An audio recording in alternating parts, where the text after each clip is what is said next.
मंत्रिमंडळात स्थान न मिळाल्याने अनेक नेते मंडळी अनेक आमदार हे नाराज आहेत। सुधीर मुनगंटीवार यांचं सुद्धा नाव चर्चेत आहे। सुधीर मुनगंटीवार नाराज आहेत का अशी चर्चा रंगली आहे। मात्र आता सुधीर मुनगंटीवारांशी माझं बोलणं झालं असल्याचं मुख्यमंत्री देवेंद्र फडणवीस यांनी म्हटलेलं आहे। मंत्रिमंडळात न घेण्यामागे काहीतरी वैशिष्ट्यपूर्ण हेतू असल्याचंही फडणवीसांनी म्हटलेलं आहे। सुधीर मुनगंटीवार नाराज असल्याची जोरदार चर्चा रंगलेली आहे, कारण सुधीर मुनगंटीवार हे आज हिवाळी अधिवेशनात उपस्थित नव्हते।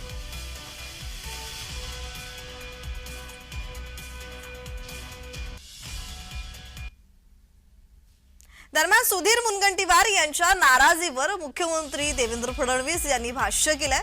सुधीर मुनगंटीवारांशी बोलणं झालंय।